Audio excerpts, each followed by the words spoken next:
Okey,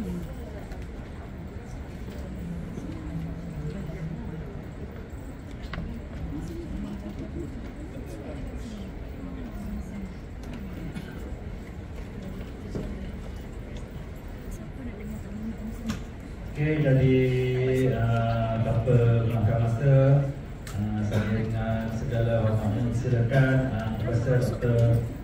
Muhammad Nasir Istaman untuk memulakan slot konsensual, krisis dan trauma dan intervensi krisis. Dengan segala hormat yang dipersilakan. Semua JPT semua kat sini. Bismillahirrahmanirrahim. Assalamualaikum warahmatullahi wabarakatuh. Terima kasih yang berbahagia saudara pengacara majlis, Cik Zaidi, sahabat saya, Cik Rosli dan rakan-rakan yang sudah di 4 ataupun 5 negeri kan, Zul Selatan. Syukur alhamdulillah ramai yang saya kenal dapat berjumpa semula rekan-rekan anak murid di UPSI dahulu, sama ada peringkat post degree, masters, PhD tak ada ya. Jadi syukur dapat bertemu semula dan topik ini berat sebenarnya. Bila kita berbincang tentang sexual harassment itu, dia ada 2 komponen. Satu sexual assault dan satu lagi sexual harassment yang kita kena bawa sekarang. Dan sudah tentu yang membawa kepada beberapa kelainan tertentu. Sebab bila sebut saja sexual assault, dia melibatkan keganasan fizikal. Kan? Keganasan, dia keganasan melibatkan paksaan dari sudut fizikal yang ada potensi untuk mendapat kecederaan kepada mangsa. Dan mangsa tidak kira lelaki ataupun perempuan. Nampak kebanyakannya adalah wanita. Ya, baik. Jadi bila sebut saja sexual harassment dan juga sexual assault ini, untuk kita intervensi ataupun pencegahan, ada beberapa isu yang tadi telah pun kita bincangkan bersama Cik Zaidi tadi. Iaitu kita nak intervensi dan juga pencegahan kepada pelaku. Itu satu. Potential pelaku. Jadi potential pelaku ni, bila kita sebut apa ni pelaku tu, literature menunjukkan bahawa individu yang menjadi pelaku sexual harassment ataupun sexual assault ni, kebanyakan 90% menghadapi gangguan mental. Bila sebut saja gangguan mental, ada satu subtopik kecemaran mental dalam DSM-5. Sekarang kita gunakan DSM-5, kan? Iaitu pedophilic disorder. Jadi bila pedophilic ni termasuklah salah satunya adalah pedophilia itu, yang melibatkan kecenderungan, keinginan kepada pucuk rebung, daun muda, kanak-kanak, kan? Itu satu sub. Tapi dia ada banyak lagi sub di situ. Suka kepada mayat, suka kepada anggota tertentu wanita, suka kepada binatang, suka kepada sesama jenis dan sebagainya. Jadi banyak kategori. Jadi untuk pelaku ini bermula daripada sini. Assessment, mentaksir, untuk protect, proses untuk pemulihan, intervention supaya tidak meneruskan sebab kecenderungan kepada gangguan mental ni adalah satu development proses perkembangan. Bila perkembangan tu bermakna bermula daripada putik-putik simptom-simptom kecil, dia akan develop menjadi agak kritikal, menjadi mental disorder. Jadi bila mental disorder ni, dia melibatkan severity, keparahan dalam penyakit mental. Itu kita letak tepi. Kita dah bincangkan, saya dah bincang dengan Cik Rosli, dengan Cik Cik Khairuddin. Cik Khairuddin kan. Banyak bincang dengan Cik Khairuddin. Kita fokus kepada mangsa. Dan mangsa ni ada 2 pula. Pencegahan mangsa yang bagaimana yang menjadi tumpuan kepada pemangsa. Tak semua orang. Tak semua orang. Kan? Jadi bermakna dia ada kriteria tertentu. Bila ada kriteria tertentu, tak semestinya dia seksi, tuan.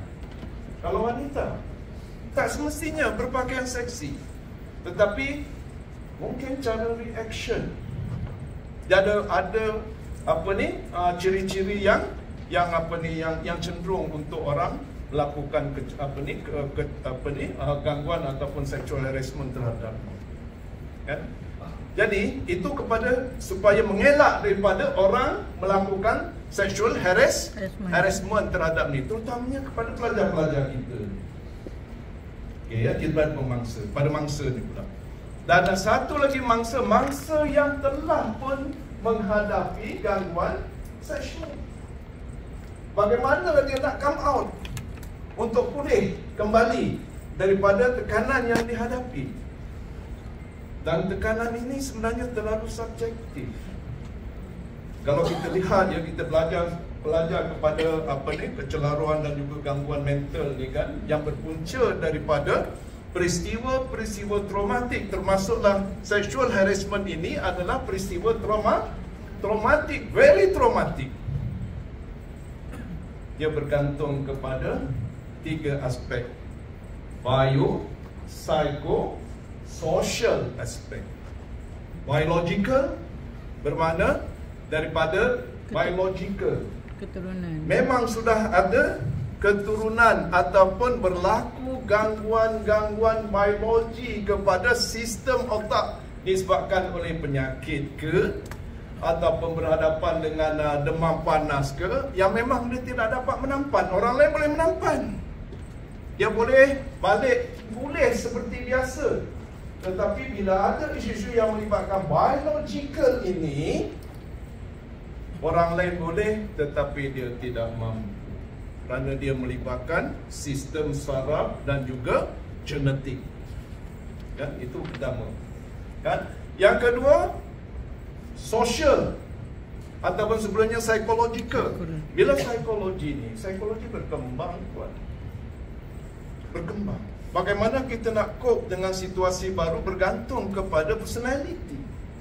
Ada orang yang stressor personality. Betul, tuan? Stressor personality. Contoh dalam organisasi kita, bos nak ini, bila? Minggu depan. Ya Allah, Masya Allah, Kalut dah.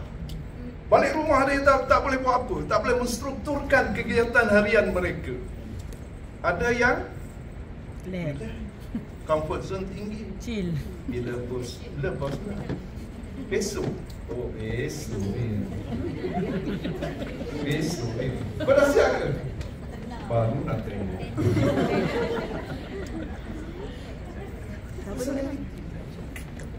Kan? Berbeza personality. Dan personality itu berkembang berdasarkan kepada gaya asuhan, kemudian kumpulan sokongan dan sebagainya. Lalu terbina lah personality. Kita serupa tetapi tak sama kerana personality kita berbeza. Itu personality.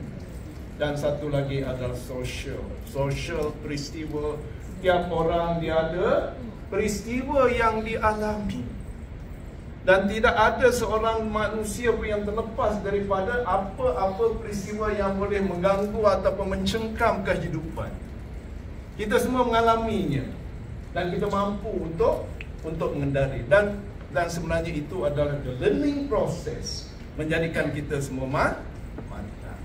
Tetapi tidak semua orang melihat itu adalah the learning process, tetapi itu dianggap sebagai satu tamparan yang hebat yang menyebabkan dia akan terbelenggu, overwhelmed dengan peristiwa itu.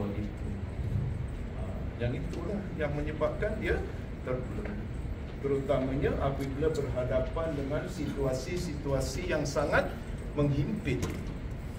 Jadi selama 2 hari ini saya bercakap ni sebenarnya nak buat limitasi. Cik Rosli dia biasalah sekarang ni dengan limitasi, sebab buat research mesti ada limitation. Kalau tak ada limitation nanti susah. Limitasi itu adalah pagar. Ini adalah bahagian yang akan kita sentuh. Bila orang tanya bahagian yang lain, tuan buat nanti. Tuan buatlah nanti. Kan? Yang ini bahagian saya di sini. Jadi limitasinya adalah kita akan berhadapan mungkin dengan, ataupun telah pun berhadapan dengan mangsa-mangsa individu yang telah pun mengalami sexual harassment ataupun sexual assault itu. Ya. Dan peristiwa ini dia sebenarnya akan menimbulkan kesan. Kesan ini iaitu sama ada stres, krisis atau trauma. Dia berbeza. Stres dengan krisis, apa bezanya? Bezanya adalah tahap severity, tahap ketenatan. Sebab itu dalam stres pun dia ada terlalu banyak apa ni stres. Salah satunya adalah stres. Stres yang membahagiakan. Contohnya masa kita nak kahwin, ingatkan stres tadi. Stres tak? Tuan? Stres kan? Seronok tak? Seronok tak?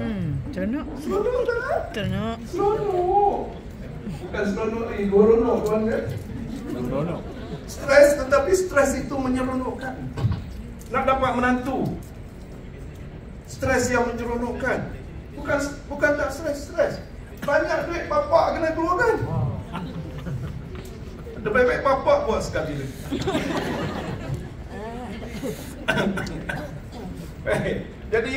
Jadi stres yang menyeronokkan. Stres, anak nak pergi sekolah, nak melanjutkan ke asrama penuh. Stres tak mak bapak? Masya Allah. Tapi bahagia. Satu kampung semua tahu anak akan masuk ke sekolah asrama apa? Penuh. Anak masuk. Itu adalah eustress.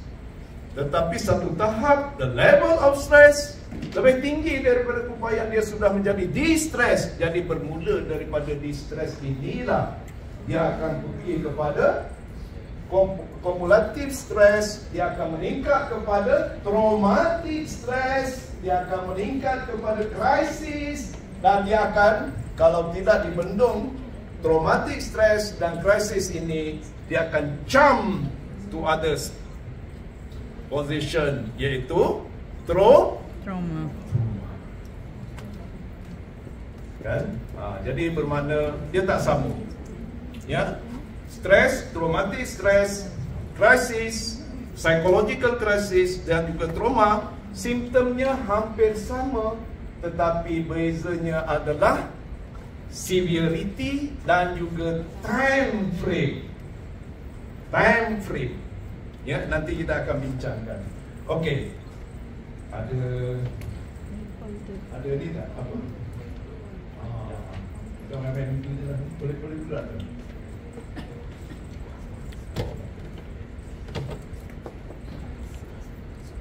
Okey. So, yang ini tuan baca. Kalau saya tiap-tiap satu saya dah tengah, saya dah serahkan pada ni, tak payah tulis. Ambil lah. Sebab sekarang umur saya ni 62 tahun. Ya, 62 tahun. Apalah lagi yang saya nak tinggalkan. Melainkan nak tinggalkan anak, belum tentu anak semuanya soleh. Nak tinggalkan harta, tidak ada harta. Jadi dengan meninggalkan ilmu ni, insya-Allah dapat memberi manfaat kepada ramai orang, kan? Okey, baik. Jadi bermula daripada bencana. Dan bencana ni sebenarnya banyak. Salah satunya adalah berpunca daripada tangan-tangan manusia. Dan bila sebut saja berpunca daripada tangan-tangan manusia, salah satunya adalah seksual, keganasan seksual dan juga sexual assault ataupun sexual harassment. Ya, baik. Jadi bertitik tolak daripada sexual harassment inilah. Oh, mana sini? Oh, okey. Okey. Baik. Jadi, bila keganasan ini dia melibatkan krisis. Yang menyebabkan krisis itu adalah disebabkan oleh yang pertama serangan seksual. Ini saya ambil daripada literature. Krisis ini berpunca daripada keganasan yang dicipta oleh manusia ataupun tidak terlibat dalam keganasan oleh manusia. Tetapi disebabkan oleh keganasan manusia ni, dia terdiri daripada beberapa kategori: serangan seksual, keganasan pasangan, kan? Jadi keganasan pasangan, keganasan institusi, keganasan di sekolah, buli dan sebagainya, kan? Jadi banyak ruangan ataupun ruang lingkup ni yang akan kita bincangkan, dia melibatkan serangan seksual, keganasan pasangan. Tetapi keganasan pasangan dalam konteks Malaysia ni, kalau kita bawa kepada mahkamah syariat, dia sebenarnya lelaki mesti menang. Sebab tanggungjawab wanita adalah untuk melayan keperluan suami dalam keadaan yang bagaimana. Amat sukar untuk mendapat bukti bahawa berlaku isu-isu yang melibatkan serangan. Okey, baik. Jadi kadang-kadang keganasan pasangan, terutamanya dalam seksual ini, terbiar begitu saja. Yang pasangan ataupun wanita ataupun isteri kadang-kadang biasanya tidak melaporkan kepada pihak yang berwajib dan sebagainya. Ya, ini banyak berlaku. Baik. Kematian dan kehilangan ini isu lain. Dia melibatkan loss and grief. Loss and grief, dan diikuti dengan loss and grief counseling. Jadi kita letakkan ke tepi dulu. Ya. Baik. Jadi kita teruskan. Baik. Apa beza serangan seksual dengan gangguan seksual? Sexual assault dengan sexual harassment. Okay. Apa bezanya? Kalau berlaku sexual harassment, boleh tak disabitkan dalam kesalahan jenayah? Sexual harassment boleh ke disabitkan dalam apa ni? Kesalahan jenayah?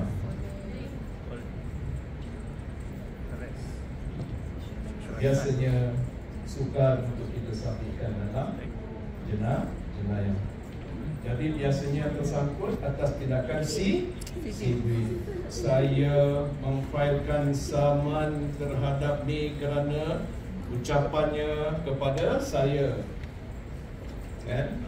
Jadi biasanya yang melibatkan sexual assault ini sebenarnya dia masuk dalam kanun jenayah. Dan bila sebut saja jenayah, dia ada dendaan, dia ada hukuman. Ya. Okay, dia ada hukuman tertentu. Baik. Jadi tuan-tuan baca, ada perbezaan di sini, tetapi tuan-tuan ya,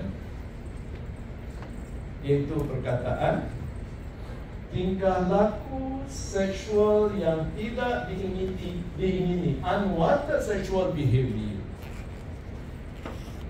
Kalau katakanlah, saya tak mau cerita tentang seksual ini dulu. Kalau katakanlah suami tuan-tuannya mengajak ke tempat sepuas apa ni, mengajak jalan suatu tempat yang tuan-tuan dan perempuan rasa happy sangat nak pergi, excited sangat nak pergi, tiba-tiba diajak ke situ. Bagaimana respon perasaan perempuan? Seronok? Happy? Dihargai? Lagi? Teruja?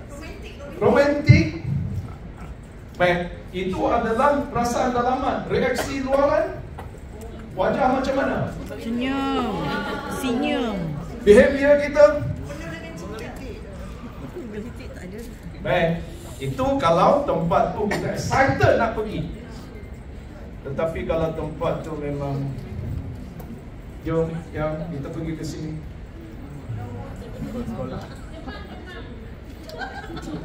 Baik, apa reaksi emosi? Sakit, tak seronok, menyompah. So itu emosi kita tak nampak. Kecuali kalau kecuali kalau ditunjukkan, kita tak ada skrin untuk menyatakan emosi kita. Reaction kepada emosi itu bagaimana? Tarik muka. Kemudian senyap. Kan? Jadi baik. Beza atau tak beza dengan tingkah laku seksual yang diingini dengan yang tidak diingini? Beza. Yang diingini dengan yang tidak diingini. Beza tak? Oh, beza. Sangat berbeza. Apa reaksi emosi? Yang diingini dengan yang tidak diingini. Ini sebenarnya garis pemisahnya. Kan? Dia menjadi sexual assault, sexual harassment. Garis pemisahnya adalah diingini, disukai, ataupun tidak diingini, tidak disukai, menyampah, sakit. Tahu tak apa? Okey, jadi itu garis pemisah. Sedangkan sexual behavior ini adalah fitrah.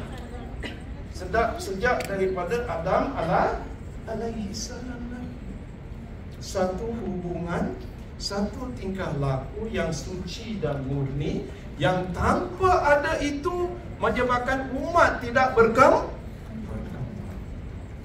Asal itu. Tetapi bila dia berlaku secara tidak diingini, tak kiralah siapa, lelaki ataupun perempuan, ya, jadi dia menjadi di situ garis pemisah. Sama ada happy, excited, bahagia, damai, seronok, guronok, tigeronok, ataupun sangat menyakiti, sangat disakiti, sangat trauma, sangat stres. Itu garis pemisah. Kan? Di sini sebenarnya garis pemisah. Itu sebabnya kan, underage, umur 18 tahun ke bawah, sebab dia ada akta wanita, akta kanak-kanak. Kanak-kanak berdasarkan kepada law berumur 18 tahun ke bawah. Berdasarkan kepada psikologi, 18 hingga 12 tahun itu adalah remaja. Itu bezanya di antara istilah perundangan law dengan istilah psikologi. Kan? Jadi bila sebut saja apa ni kanak-kanak tu, dia ada akta kanak-kanak. Very powerful. Kan? Very powerful akta kanak-kanak. Baik, saya nak bercakap dari segi apa ni? Disukai, wanted and unwanted. Kedua-duanya wanted, suka. Lelaki, perempuan, suka, sama-sama suka. Tetapi dari segi istilah psikologi itu bukannya sexual assault. Tetapi dalam konteks law perundangan itu adalah jenayah di bawah umur, kerana tingkah laku itu termasuk juga istilah rogol. Berbeza kan? Jadi berbeza tu. So, kalau suka sama suka, pelajar kita ataupun klien kita, okeylah. Dia buat apa pada dia? Macam orang suami isteri tu lah. Awak suka? Okeylah. Okey. Reaksi tu reaksi suka. Bila suka sampai satu peringkat, boleh tak timbul ketagihan? Yes. Itu sebenarnya treatment berbeza. Yang itu treatment untuk mengelakkan ketagihan, menghentikan ketagihan terhadap seksual di bawah umur. Tiba-tiba kita buat crisis intervention. Kena tak? Ataupun kita buat counselling trauma. Dia happy. Sesi. Tak ada pun rasa stres, rasa trauma. So itu sebenarnya kita tengok reaction klien itu adalah very important untuk kita come out dengan apa treatment yang perlu kita berikan. Sebab zaman kita sekarang ni berbeza dengan zaman saya ambil first degree dulu. Counselling itu dia macam penyul ubat. Kalau dulu orang penyumbang ubat kan, ubat gatal, ubat tidilas, ubat itu, ubat ini dengan satu ubat, termasuklah ubat seks. kuat Cik Rosli kan? Last itu Cik Rosli pula kena berhenti. Sorry Cik Rosli. Okey, semua sekali ubat boleh. Tapi sekarang ni sudah berbeza. Tak semua ubat baik dengan Panadol. Dia berbagai-bagai lagi treatment dan sebagainya. So, diagnostik adalah penting. Begitu juga kita dalam bidang kaunseling. Kita tak boleh buat diagnosis. Yang boleh buat diagnosis adalah psikiatris. Tetapi kita boleh memahami diagnosis daripada psikiatris untuk kita jalankan follow up, tindakan, intervensi ataupun counseling setelah doktor bagi treatment. Tu. Ataupun sekurang-kurangnya kita buat assessment. Sebab daripada assessment barulah kita kena pasti tahap severity. Daripada assessment kita nampak apa lebih cenderung kepada apa, depresif ataupun depression ataupun anxiety ataupun apa juga jenis-jenis gangguan psikologi ini. Daripada assessment kita nampak dia punya time frame kan, time frame itu. Jadi dia come out dengan specific treatment. Ya, dengan specific treatment. Yang ini yang akan kita cuba untuk kongsikan ya dalam masa 2 hari ini. Kemahiran untuk membuat assessment dengan menggunakan triage assessment system, supaya kalau boleh cara assessment ini menjadi satu assessment standard kepada kaunselor KPM ni, supaya skor tu setiap orang kalau katakanlah rujukan skor ni afektif, kognitif dan behavior. Dia siap kepada ABC, affective, behavior and cognitive of level. Dan dia ada skor tertentu. Dan semua kaunselor boleh memahami, boleh menginterpretation. So kalau katakanlah seorang klien itu dirujuk kepada setiap orang, semua orang jadi bermakna tengok dia punya tu. So dia come out dengan tindakan untuk kita mengatasi. Ya, itu yang kalau boleh dia menjadi standard cara untuk kita buat assessment dengan triage assessment system. Besok PM Dr. Samsia akan membincangkan diagnosis ini tu ataupun assessment. Ya, okey, baik. Jadi ini tuan-tuan bacalah ya. Ini ada bezanya di antara sexual harassment dan juga sexual assault. Dan nota semua dah ada, ya, dah ada di situ. Apa perbezaan antara serangan seksual dengan gangguan seksual dari segi nature, severity, power dynamics, consent dia dan juga legal consequences. Jadi ada perbezaan ni, yang ini tak perlulah kita panjang-panjang lagi, sebabnya kita boleh kita baca dan kemudian kita boleh buat bacaan yang banyak. Ya Allah, maklumat banyak sangat Tuhan, maklumat. Kadang-kadang bila saya nak datang sharing dan sebagainya, basic knowledge ni ada, tetapi rasanya nak bagi lagi. Bila kita baca, ya Allah, banyaknya maklumat yang perlu kita sebagai kaunselor tahu dan menguasainya. Ya, okey. Baik, yang ini tuan-tuan baca lah ya. Okey. Kemudian juga jenis-jenis serangan seksual, gangguan seksual ada di sini. Dalam bahasa Inggeris, dalam bahasa Melayu pun ada semua. Dia ada jenis-jenis. Sebab apa ni perlu kita tahu dari awal. Bila kita teroka ya, Tuan boleh kongsikan pada saya, boleh kongsikan tentang pengalaman. Di sini kita dah boleh lihat, boleh menangkap apa jenis gangguan ataupun sexual harassment yang Puan ni dah hadapi. Ni Puan kita ni kan, apa dia punya simptom-simptom, ciri-ciri dia.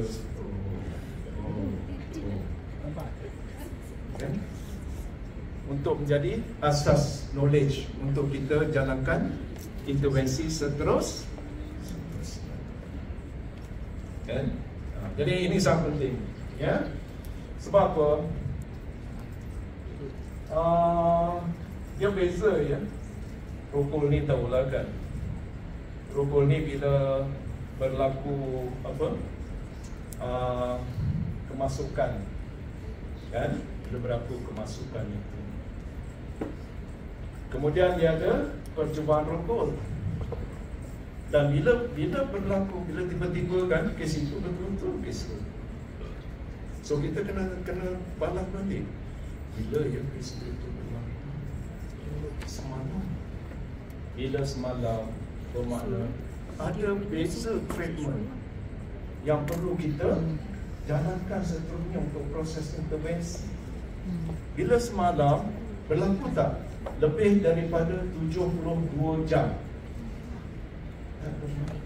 Below 72 hours. Apa pentingnya 72 apa ni jam tu? Apa signifikannya? Waktu itu sperm masih lagi hidup lagi. Waktu itu boleh kita jalankan. Bila bawa kepada doktor, doktor akan bagi anti-pregnancy. Lebih daripada tuan dah bersenyawa dah. Bila dah bersenyawa, ada possibility dia akan berhadapan dengan second trauma, iaitu menghadapi kehamilan. Itu yang knowledge. Kalau boleh, seberapa cepat yang boleh kita bawa dan kita bantu dia, ya. Sebab very important, 72 jam ataupun 3 hari, ya, 3 hari, ya. Sebab bila dapat sampel sperm tu, tengok ujian DNA Ahmad bin Ali, tak ada nama sini kan. Memang dekat untuk tujuan perut. Dan 72 jam ini juga adalah sebagai satu tempoh yang selamat untuk proses anti-pregnancy. Ya, okey. Baik. Jadi ini dia. Yang lain macam gangguan seksual, dia sebenarnya dia melibatkan lisan dan juga bukan lisan. Tuan-tuan fahamilah ni, ya. Yang tentang gangguan seksual ni, dia tidak melibatkan sentuhan, tidak melibatkan touching fizikal, ya. Okey, boleh ya kita teruskan, ya. Nota ni saya tak bagi pada urus dia, ya. Okey, sebab saya tak mau nak cakap tentang ni banyak. Ini bukan tugas saya ni sebenarnya. Saya akan bercakap tentang simptom-simptom stres, reaction stres, terutamanya acute stress reaction, post traumatic stress reaction, dan juga post traumatic stress disorder. Kesan daripada gangguan seksual. Dan bagaimana kita nak jalankan intervensi. Itu tugas saya seperti mana yang telah saya bincangkan dengan Cik Rosli dan juga Cik Khairuddin, ya. Okey. Betul lah Cik Rosli, ya? Betul, ya? Okey, baik. So bermulalah di sini, tuan-tuan. Bangsa akan berhadapan dengan distress ataupun krisis ataupun so kesemuanya itu kita panggil sebagai acute stress reaction. Dia stress reaction ni, reaksi stres yang biasa. Bagaimana reaksi stres yang biasa? Normal. Stres ni adalah reaksi biasa, normal. Bila kita jalan seorang, gelap, stres tak kita?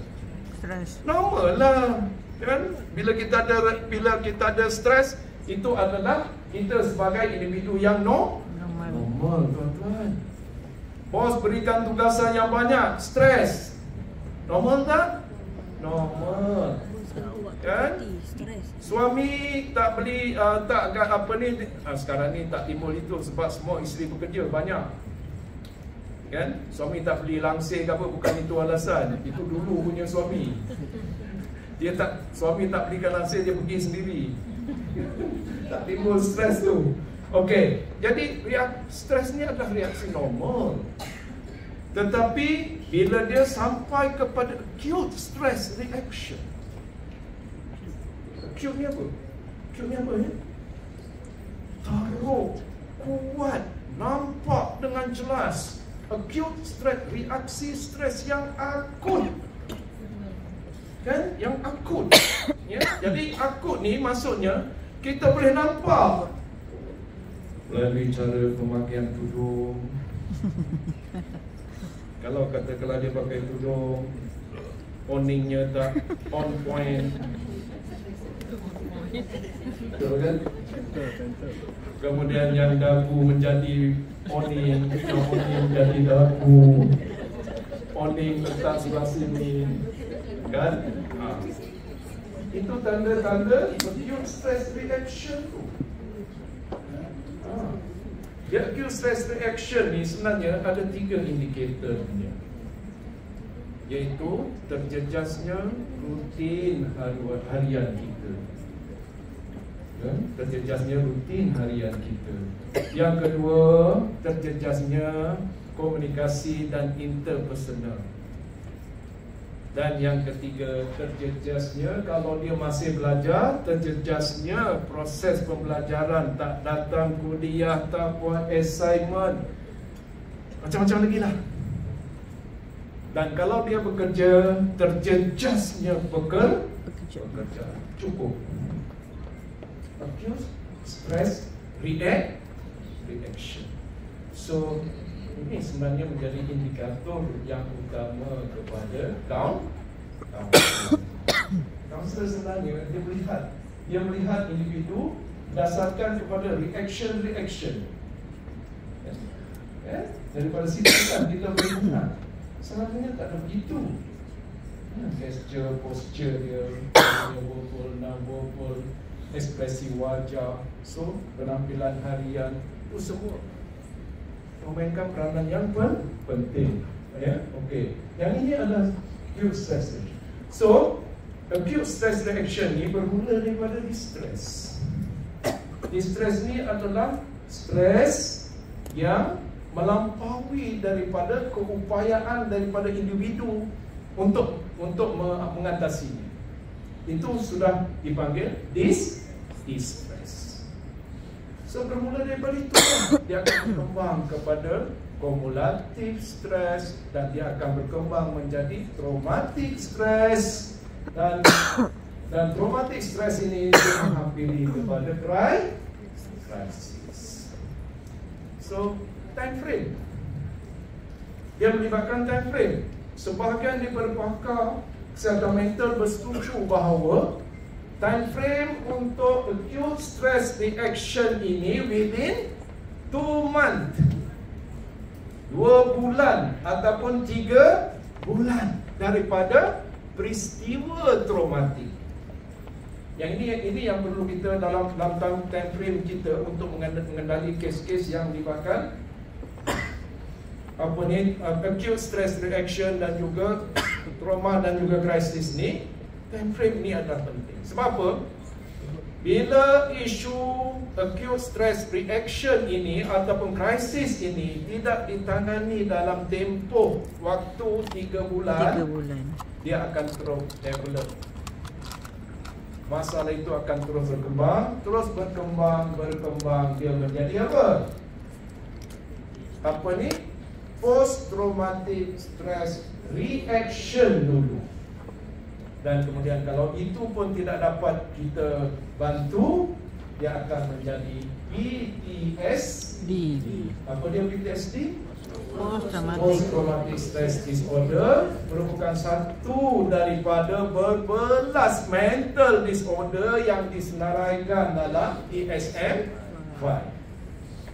Saya mengajar abnormal psychology untuk pelajar-pelajar di first degree dan juga mengajar mengajar counseling crisis. Jadi khusus kita ni sebenarnya lebih kurang dalam satu semester. Untuk counseling crisis tu untuk satu semester, 1 minggu 3 jam, 14 kali dengan 14 minggu untuk menyelesaikan kurikulum. Tapi tuan-tuan, insyaAllah kita akan bincangkan dalam satu tempoh yang sangat tak sampai berapa 3 hari kan, tak sampai 3 hari. Tapi kita akan pergi yang apa ni, yang penting-penting saja untuk hari ini ya, untuk akan datangnya untuk ni 2-3 hari. So itu yang kita ni, bila sebab apa tuan-tuan, bila sampai kepada post traumatic reaction tu pun sendiri, tu sudah menjadi sukar. Saya ada seorang klien, saya ada potensial ni ya, seorang wanita berkahwin dah, tiba-tiba dia berjumpa dengan seorang lelaki. Baru saja bertemu lelaki itu, apa reaksi? Dia menjerit kuat, menangis, lepas itu dia dalam keadaan ketakutan, dan dia terus meninggalkan majlis dengan dibantu, dengan dibawa dia oleh rakan. Sebab selama mana dia pergi, dia akan pergi dengan rakan. Dia ada kaitannya dengan post traumatic stress reaction. Dia rasa tak secure dan sebagainya. So bila keadaan itu berlaku, bila saya berhadapan, so antara soalannya, kaunselor sepatutnya tak menyoal kan? Boleh kongsikan pada saya, boleh tak? Saya kalau tak ada lawan cakap, tak boleh. Namun dia tak ada reaction, dia tak sampai. Boleh kongsikan pada saya apa peristiwa yang semasa yang menyebabkan puan begitu. Itu antara apa ni, asas kepada permohonan pengurukan. Bila dia cerita, oh, saya baru jumpa dengan seorang lelaki, dia dalam keadaan dia menangis banyak. So daripada situ, okay, puan,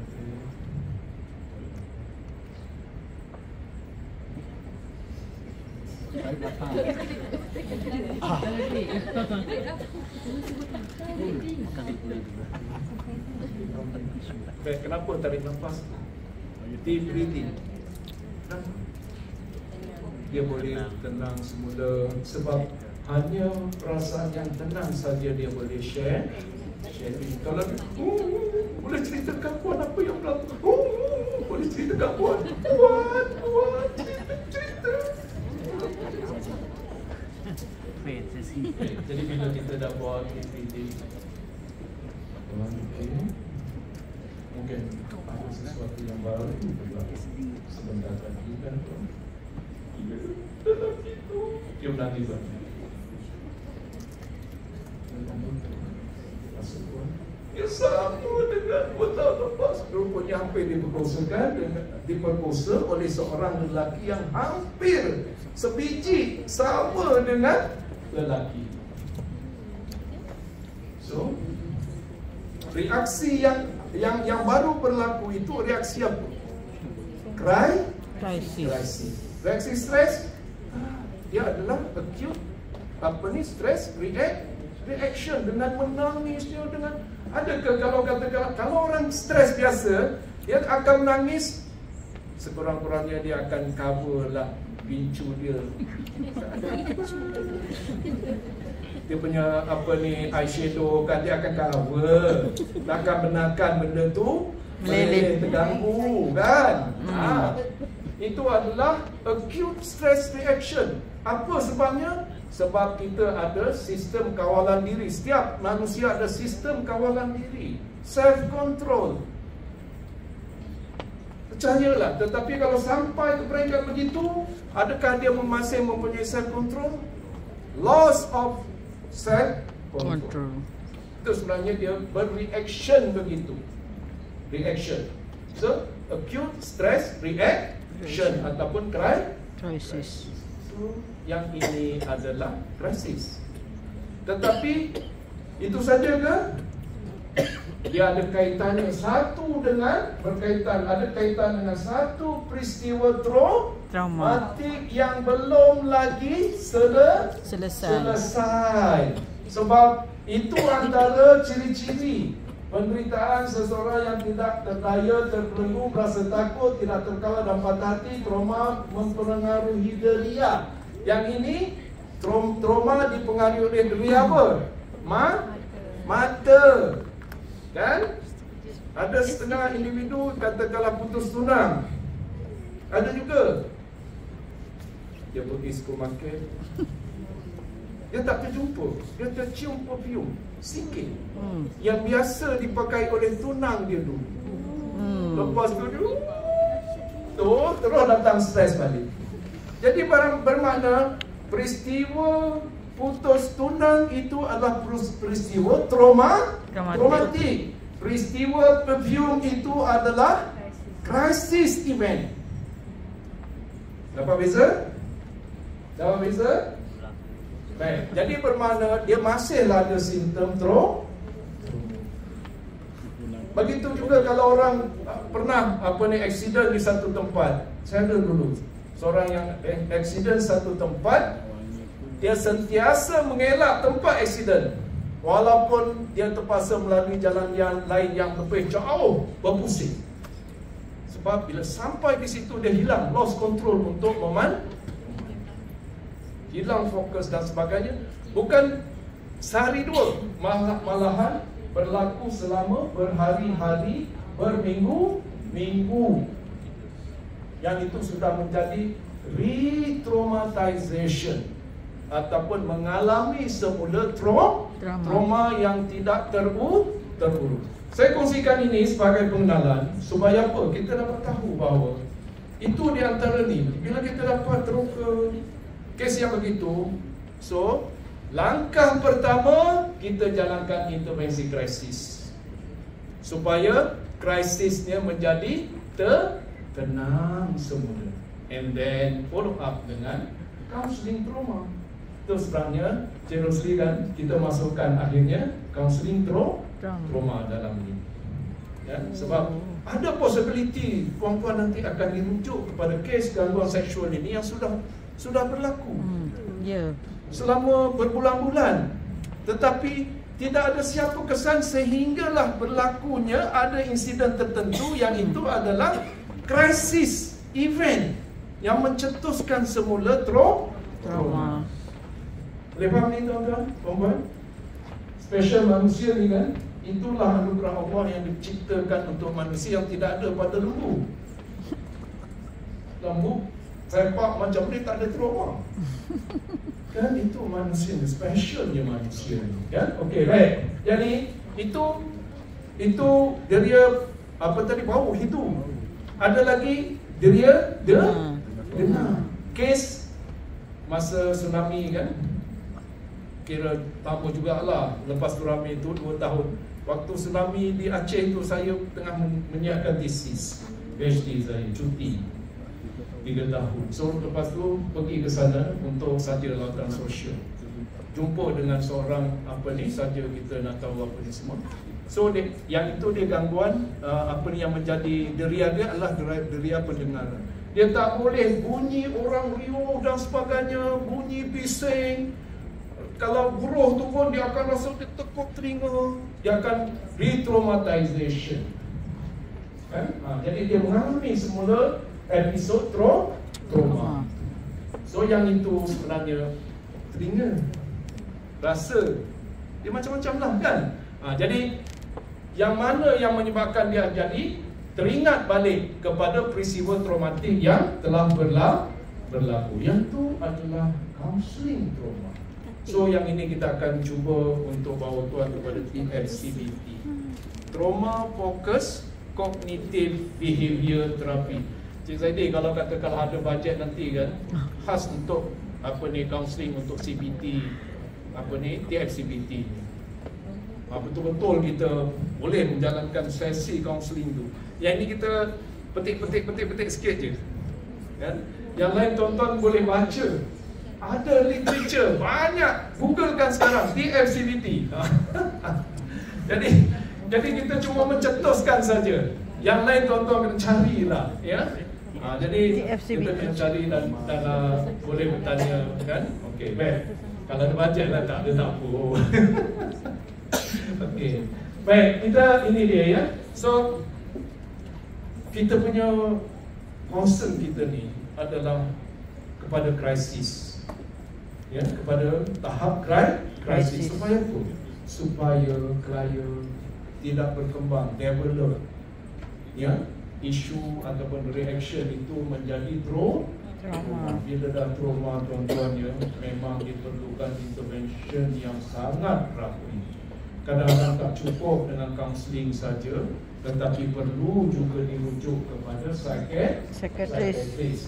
Apa pentingnya psikiatris? Iaitu untuk prescribe ubat. Sebab apa pentingnya ubat? Ubat adalah untuk mengurangkan simptom-simptom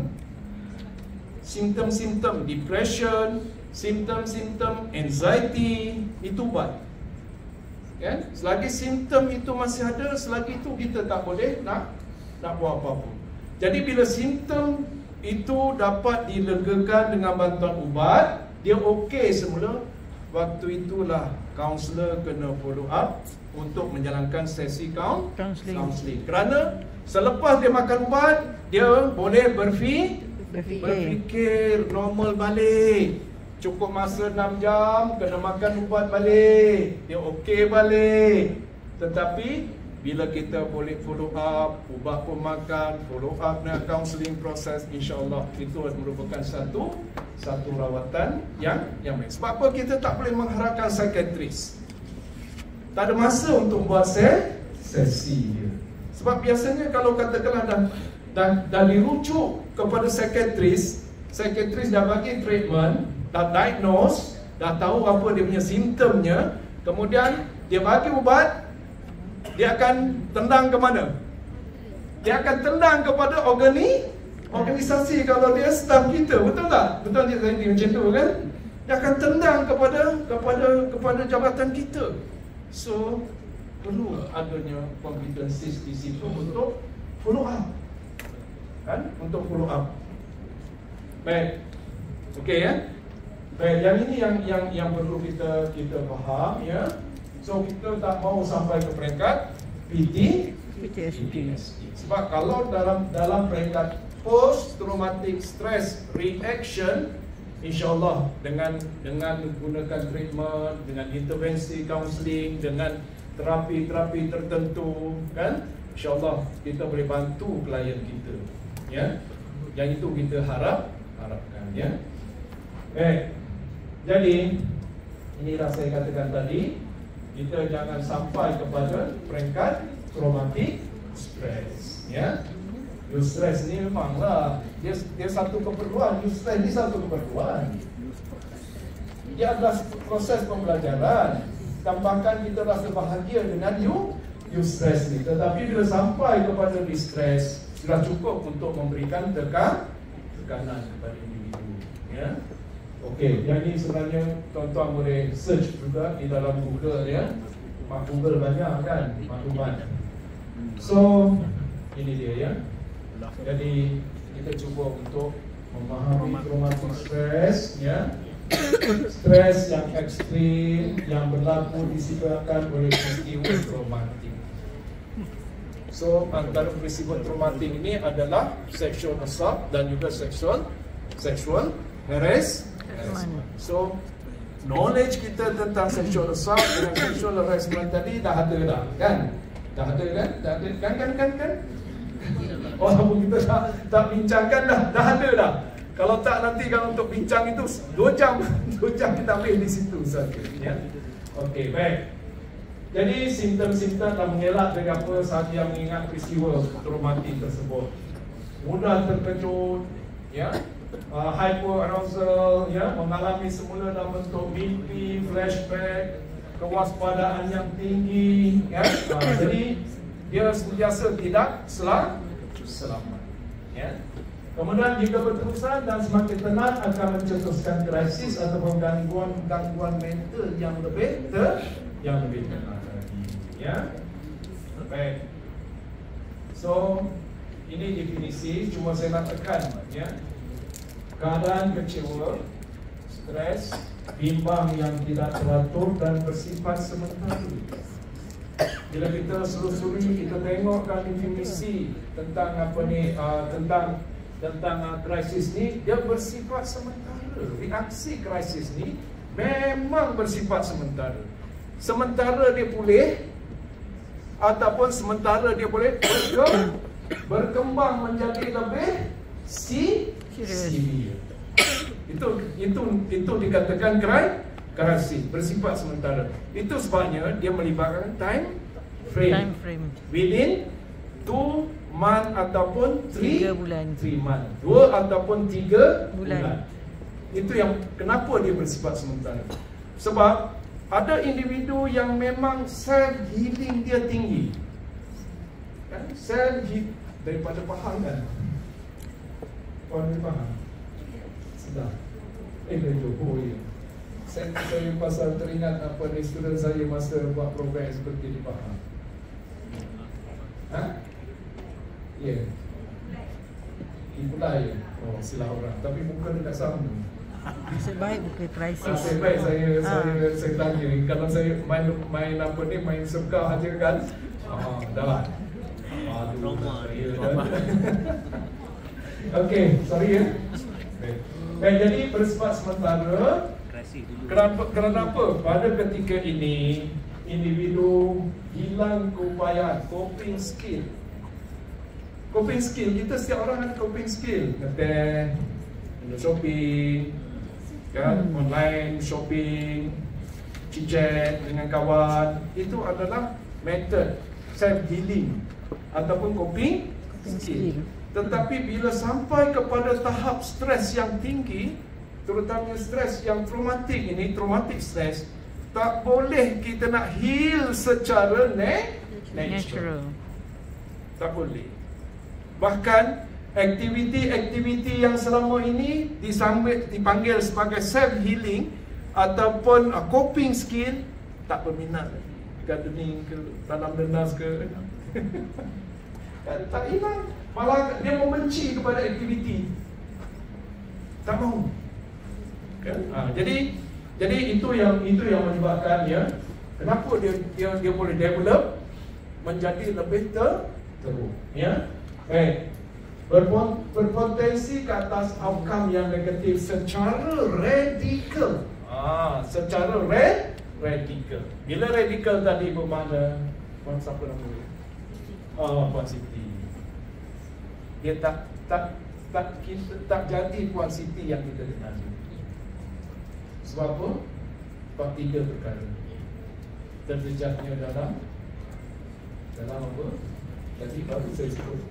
Terjejakkan dalam rutin harian, termasuklah penampilan diri, self appearance kita dan sebagainya, itu melibatkan rutin harian. Yang kedua, terjejaknya komunikasi dan interpersonal.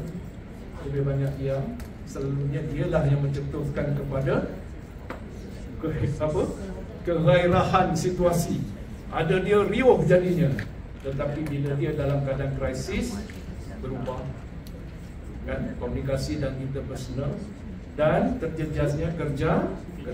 Biasanya kalau dialah orang yang pertama yang menghantar tugasan, tapi dia tak.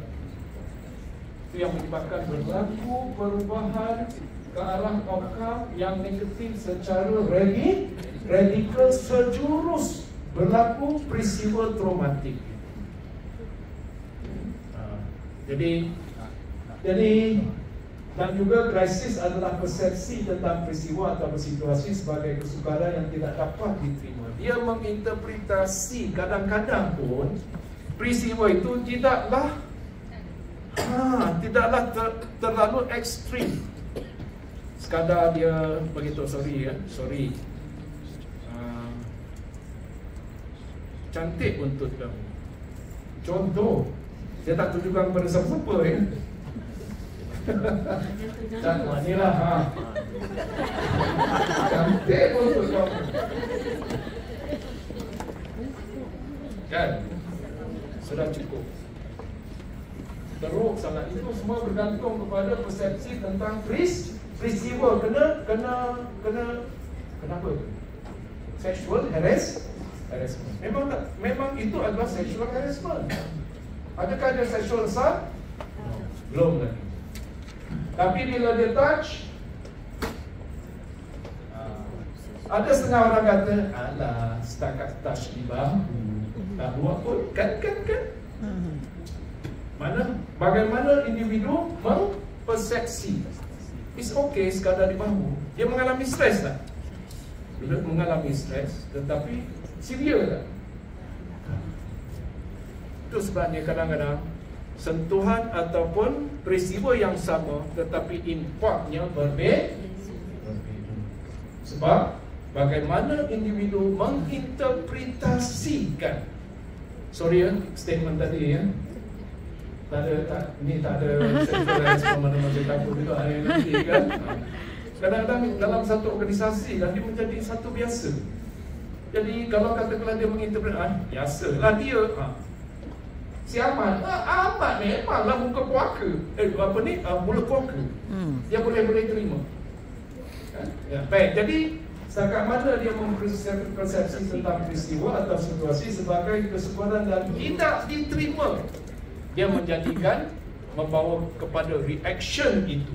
Reaction krisis. Bagaimana setiap individu ada interpretasi tersendiri terhadap peristiwa. Kan? Jadi reactionnya pun adalah berbeza. Ya, okey, baik. Dan juga yang melebihi daripada sumber dan juga dari tindak juga. Ya, jadi ini kedua-dua definisi ini maksudnya tidak semua tingkah laku itu membawa kepada reaction stres yang sama. Tetapi bagaimana individu menginterpretasinya itu akan membawa kepada perbezaan kepada reaksi itu. Boleh sampai tak ni? Daripada dua definisi ini ya. Cukup, saya rasa cukup ni. So, ini yang akan membawa kepada keadaan individu yang mengalami krisis, mana ketidakseimbangan, disequilibrium dan juga immobility. Kita kalau kita tengok kan, apa yang disequilibrium tidak equal. Ya, tidak tidak seimbang. Tidak seimbang di antara apa? Ni nak kenal tak? Kognitif kita, dua elemen dalaman, kognitif, afektif. Dia sentiasa bertentang. Bila kita rasa bila suatu event, automatik perasaan naik. Perasaan marah, kecewa kan? Naik. Selaras dengan perasaan naik, bagaimana kognitif? Kognitif ni membawa kepada apa? Rational, positive thinking. Penting tak kepada kehidupan? Sangat penting. So, bila perasaan mempengaruhi fikiran, apa berlaku kepada diri kita? Seimbang tak? Tak seimbang. Bila tidak seimbang, apa berlaku? Itu yang menyebabkan individu overwhelmed, terbelenggu dengan perasaan sedih. Sebab kesedihan, rasa bersalah, marah dan sebagainya, yang negatif-negatif itu dia menguasai kehidupan. Tetapi secara perlahan-lahan, natural healing, rational thinking pun dia akan datang. So kita back to normal. Boleh faham? Ya? Itu yang berlaku. Jadi intervensi krisis adalah untuk membantu klien yang dipengaruhi overwhelmed dengan emosi yang negatif. Sebab secara natural healing, manusia boleh untuk kembali kepada keseimbangan. Tetapi dalam keadaan tertentu dia tetap tersadai begini je. So bila begini apa jadi? Berjalan pun sengit lah kan? Imbalance lah. Jadi itu pentingnya intervensi krisis.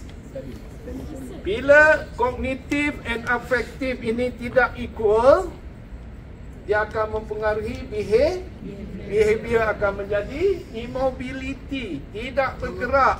Dalam konteks bukan tak bergerak, shutdown pun ya. Tetapi dalam konteks 3 elemen tadi, musnahnya rutin harian, komunikasi dan interaksi yang dia akan dan juga kerjaya dan juga pelajaran yang terjejas teruk. Itu immobility dalam konteks psikologi. Mana melibatkan behavior yang kita boleh nampak. Sebab apa kita boleh nampak? Kognitif dengan afektif kita boleh nampak ke? Tak nampak. Tetapi reaksi dalam bentuk behavior kita boleh mengenali, oh dia sedang mengalami apa tu. Ya, imbalance. Penting tak kognitif dan afektif balance? Sangat penting. Sebab manusia dikurniakan emosi itu bukan percuma. Itu adalah normal reaction apabila kita sedih, orang yang kita sayang meninggal atau sakit. Normal atau tidak? It is normal reaction. Kita rasa stres apabila kita berhadapan dengan kerja-kerja yang sangat mencabar. It's normal reaction. Tetapi tak boleh lama. Bila lama kita akan terbelenggu dengan keadaan yang tidak seimbang ini. Dia akan mempengaruhi behavior. So maksudnya di sini, disequilibrium adalah kesan ketidakseimbangan di antara kognitif dengan afektif. Afektif penting. Sebagai anugerah daripada Allah, kita ada rasa sedih, rasa kecewa, rasa happy. Itu adalah anugerah positif semua. Dengan kesedihan menyebabkan manusia itu belajar. Betul kan? Learning process kan? Jadi itu dia. Jadi disequilibrium refer kepada kognitif and affective. Bila ini disequilibrium, so dia akan menjadi immobility dalam bentuk behavior. Dan behavior ni yang kita nampak. Positif.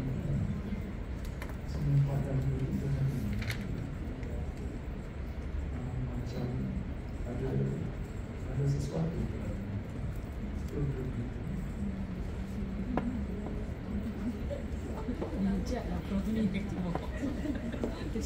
Satu level lagi mungkin positif boleh konsumsi sesuatu yang boleh menyebabkan konsumsi dari depan dah.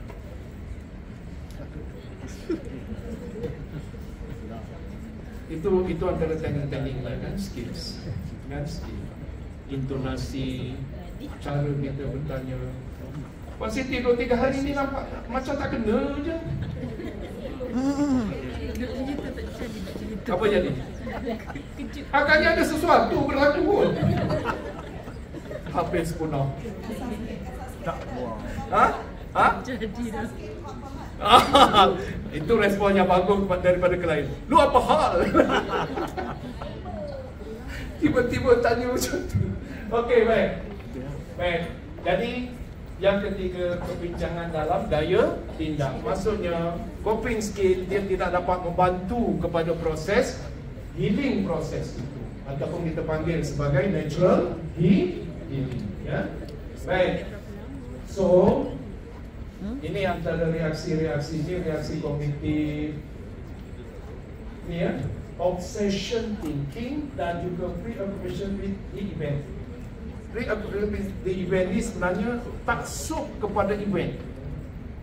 Kalau event yang negatif berlaku kepada kita, berapa hari kita boleh nak delete event itu daripada memori kita?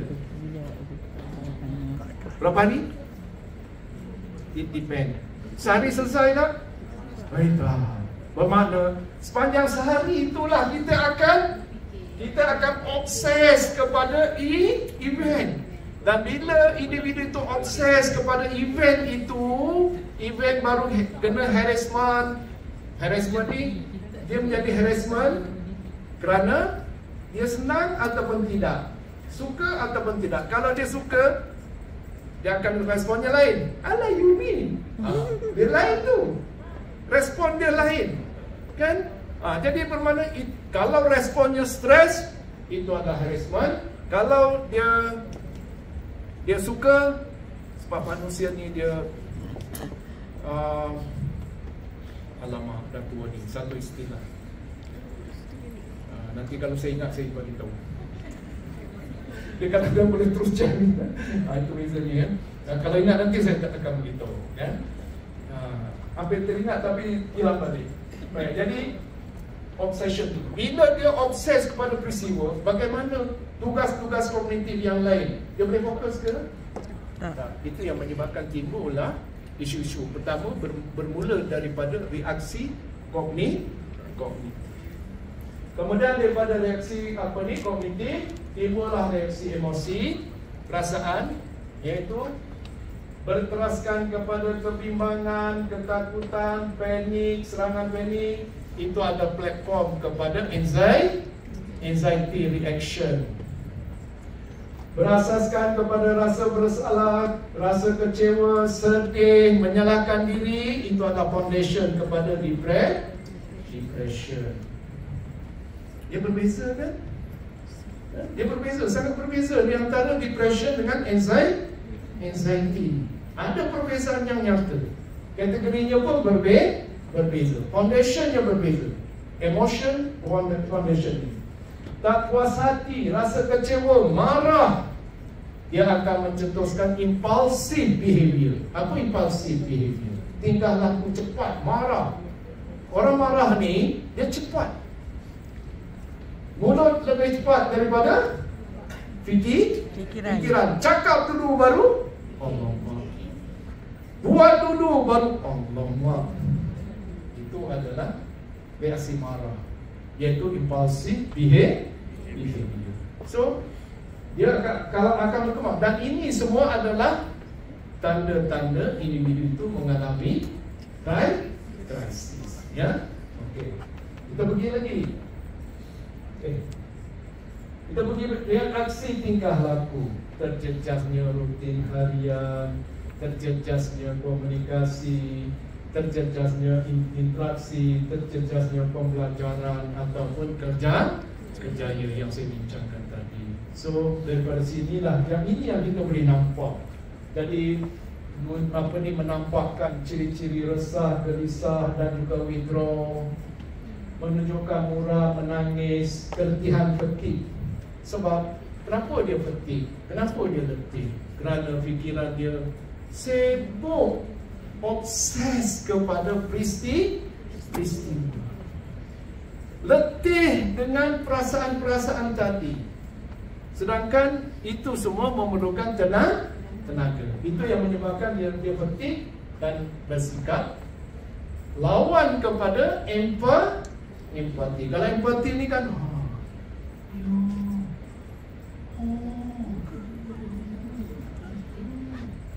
acuh tak acuh?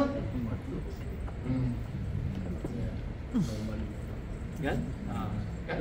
Acuh tak acuh. Sebab dia tak boleh fokus. Fikiran tak boleh fokus. Kerana apa? Kerana fikiran overwhelmed tadi. Ya? Fikiran dia obses kepada peristiwa traumatik yang dilalui. Ya, baik. Murah, menangis, kerja, mengelakkan daripada aktiviti sosial, tidak memberi respon, tindakan anti-sosial. Kalau selalu dia bergaul, kan, bergurau dan sebagainya, kerja kebajikan ni dia pergi menarik diri gitu. Yang itu adalah tindakan-tindakan anti-sosial. Anti-sosial sama ke dengan vandalism? Tak. Sama ke? Tak sama. Vandalism dia musnahkan, merosakkan, memusnahkan barang, kan? Terutamanya barang awam, kan? Kalau anti-social tidak participate dalam aktiviti sosial. Menarik diri lah, ya? Okey, baik. Kemudian penggunaan dadah, marah pada Tuhan, histeria dan sebagainya. Itu yang kita boleh nampak reaksi itu. So, dan akhir sekali kombinasi ketiga reaksi itu adalah reaksi fisiologi, psychological and physical reaction. So, berpeluh-peluh, menggeletar, shaking, nafas, macam tercekik, kan? Jadi tak boleh nak bercakap, mengalami masalah lawyer, masalah tidur, masalah makan dan sebagainya, cirit-cirit pengalaman, ada possibility. Yang itu adalah reaksi fisiologi. Ya, okey, baik. Kita akan pergi lagi. Yang ini tuan-tuan baca sendiri. Ini adalah hasil daripada reaksi stres tenat kesat daripada. Jadi ciri-ciri ini sebenarnya untuk kita faham individu yang mengalami krisis yang disebabkan oleh event tertentu, termasuklah sexual harassment ataupun sexual assault. Ya, baik. Baik, jadi berdasarkan kepada Kaplan. Kaplan ini siapa? Kaplan adalah seorang psikiatris pada tahun 1964. Dialah yang mempelopori, yang memperkenalkan istilah psychological crisis. Sebab pengalaman dalam medan peperangan. Perang apa tu? 1960-an itu, Perang Dunia Kedua kan. Jadi banyak mangsa perang yang selamat, yang cedera jangan kira lah. Ya, yang selamat sebelum pergi dia dengan semangat dan sebagainya, semangat membara dan sebagainya kan, normal macam orang biasa. Sekali balik dia ada simptom-simptom tertentu. Dan simptom itu adalah simptom krisis. Kerana apa? Kerana pengalaman masa itu, sebab peperangan adalah peperangan combat war, berdepan-depan. Bila combat war ni maksudnya dia nampak musuh berkecai kena bom, kawan sendiri mati di depan mata dan sebagainya. Pengalaman-pengalaman ngeri inilah yang menyebabkan sebahagian besar daripada askar balik daripada medan perang mengalami simptom-simptom yang ganjil ini. Dan daripada situlah dikenali sebagai psychological crisis. Saya tak ada. Jadi sekarang ni bermakna secara tidak langsung kita belajar tentang sejarah krisis itu sendiri kan. Jadi apa 5 perkara untuk mengesahkan seseorang itu mengalami krisis ataupun tidak? Berlaku keadaan yang tidak seimbang dan tidak terurus, immobility dan disequilibrium dan juga immobility tadi. Itu yang pertama. Masa yang terhad dalam tempoh masa 24 jam daripada peristiwa bencana sehinggalah, kalau ikut Kaplan, sehinggalah 8 minggu. 8 minggu equal tu kepada 2 bulan. So, masa yang terhad ni, limited time ni, apa yang perlu kita buat, yang perlu kita bantu kepada klien kita, ya? Sebelum tempoh tenang ataupun melahirkan reaksi krisis ataupun reaksi trauma, ya? Tempoh. Kenapa Kaplan mencadangkan 24 jam?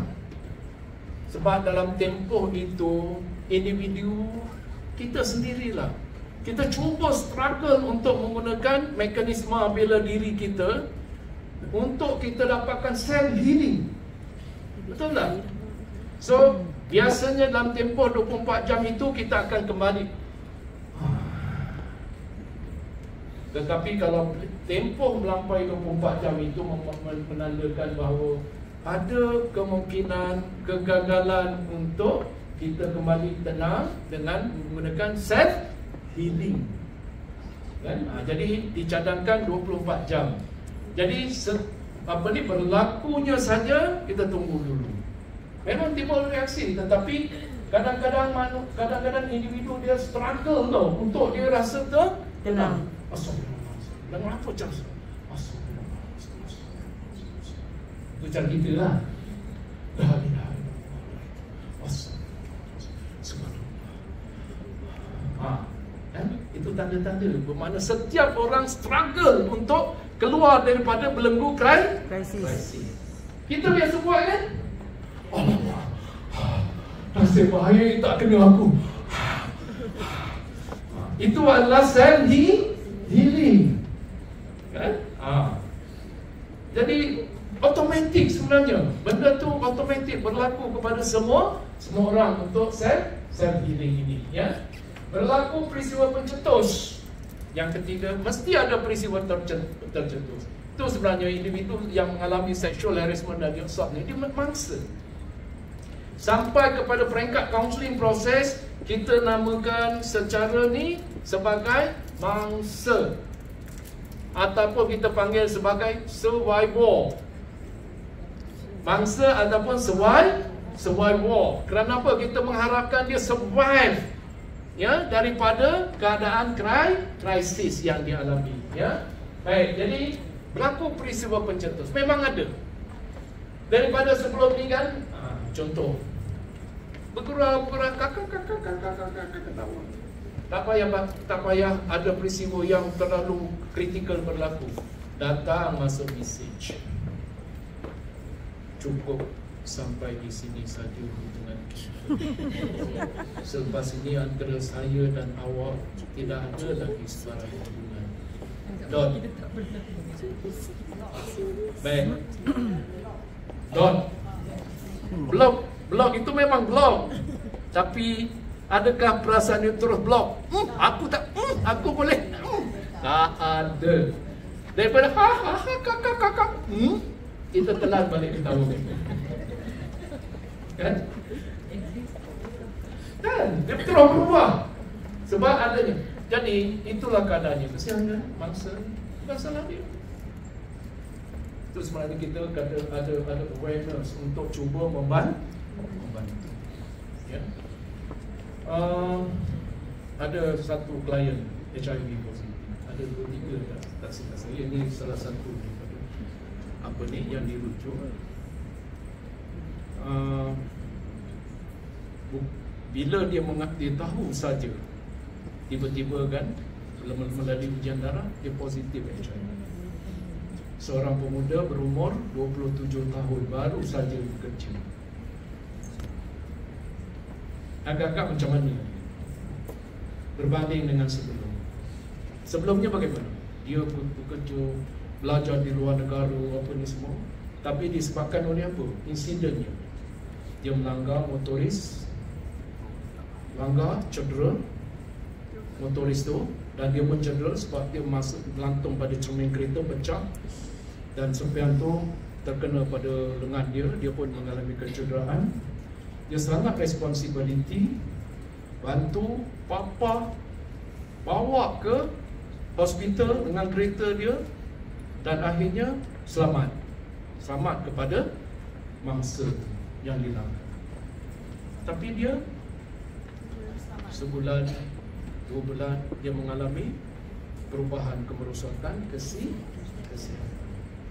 Cek sana, cek sini dan apa ni semua. Tiba-tiba last dia buat medical check up, full medical check up. Kita pun boleh check tau, tapi buat apa kan? Termasuk medical check up untuk ni apa blood testing ni, termasuk HIV boleh. Pergilah BP lab. Kan? Kanser pun boleh. Kan? Pergi BP lab. Jadi dia check positif HIV. Sedangkan dia tak buat apa-apa. Adil kedua.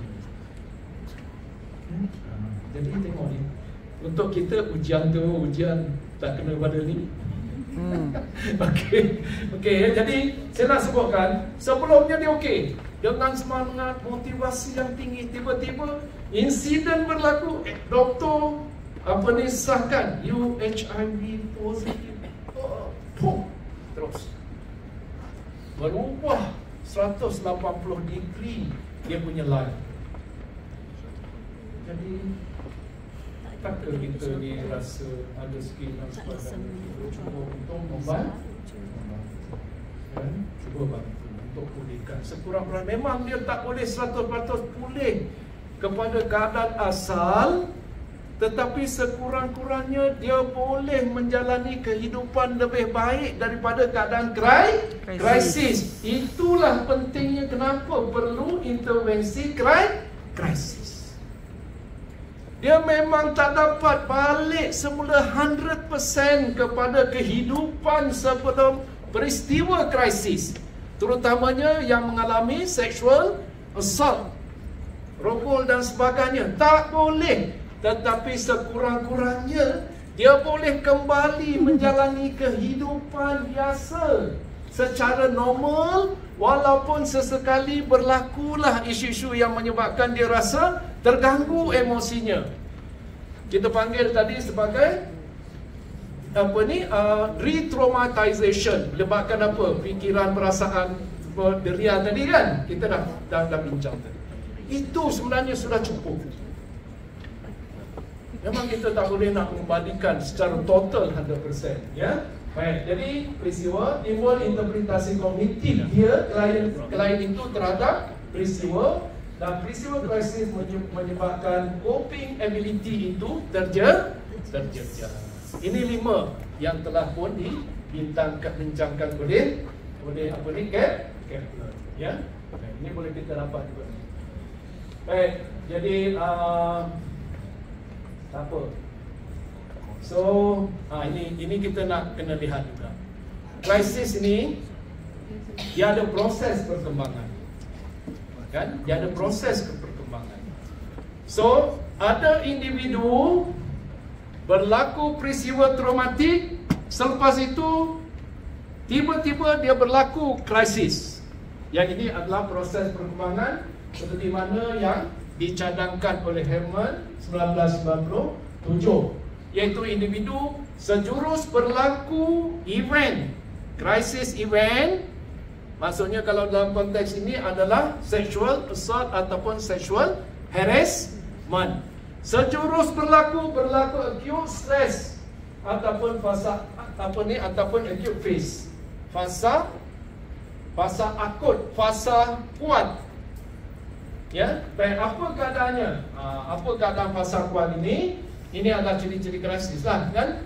Iaitu reaksi yang ditunjukkan sejurus peristiwa serangan seksual, keadaan terbelenggu, overwhelmed, tanda-tandanya bimbang, gelisah, anxiety, berputus asa, hopelessness, rasa bersalah, ketakutan, kesedihan, kekeliruan, panik, numbness, shock, automatik selepas berlaku.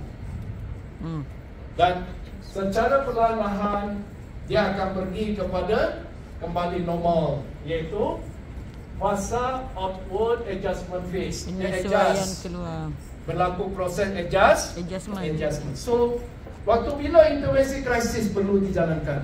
Pada waktu yang fasa pertama dengan mengharapkan supaya dia bergerak kepada fasa berikutnya, iaitu outward adjustment phase, supaya kita dapat pergi kepada membawa dia kepada integration phase. Integration phase ni maksudnya apa? Rebuild dia balik. Dia mengintegrasikan di antara peristiwa sebelum dengan selepas peristiwa krisis. Dia tak boleh mendapatkan semula keadaan dia sebelum krisis, peristiwa krisis, tetapi sekurang-kurangnya dia boleh mengintegrasikan untuk proses penyesuaian. Dia boleh kehidupan seterusnya. Dia boleh keluar tak daripada trauma waktu tu? Boleh. Baik, apa jadi pada yang HIV itu?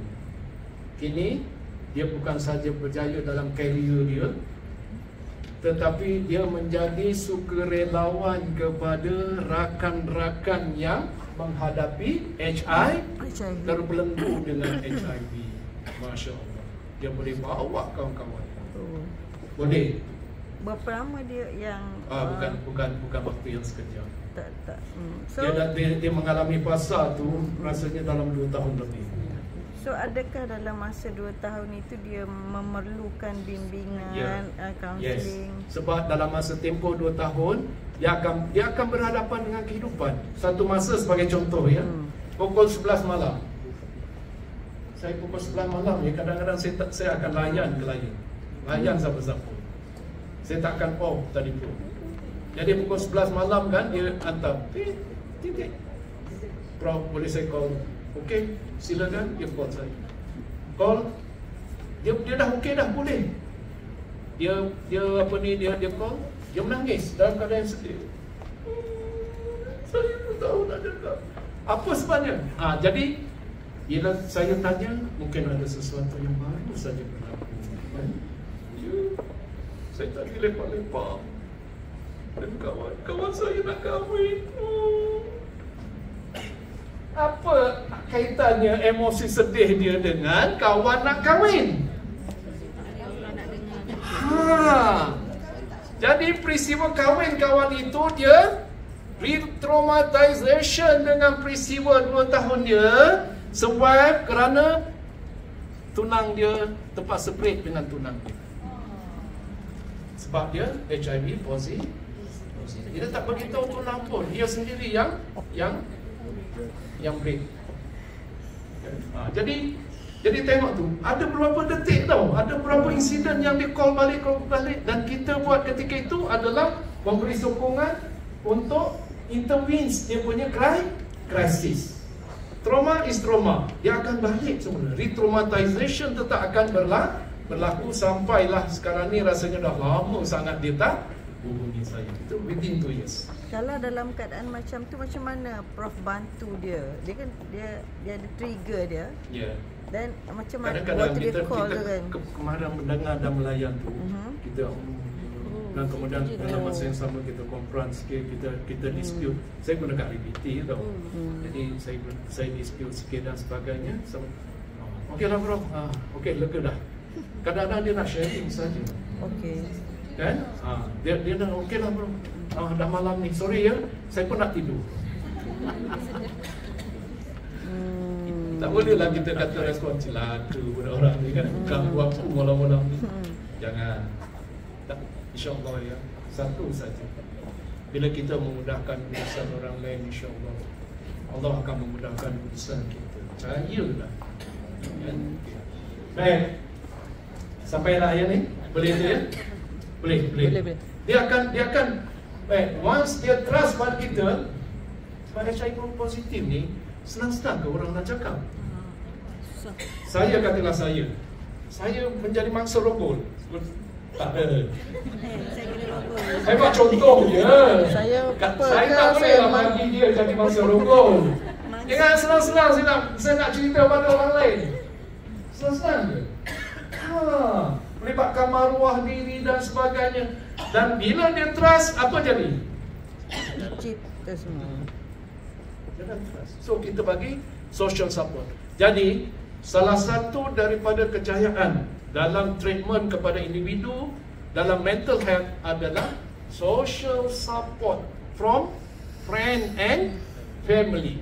Tapi biasanya friend and family dia bukan menjadi support system, tetapi dia menjadi risk factor. Bila dia tidak berfungsi, dia menjadi risk factor. Berjumpa dengan kaunselor, kaunselor menjadi risk factor. Aduh, nasib malam. Tak percaya kepada kaunselor ini. Ramai tak? Dia menjadi risk factor. Sebab apa? Layanan kita ni memberikan risiko kepada dia rasa reject. Dan tapi tak semualah. Ini kaunselor-kaunselor terpilih yang hebat Melaka, insyaAllah. Okey, baik. Ini yang pertama, ya.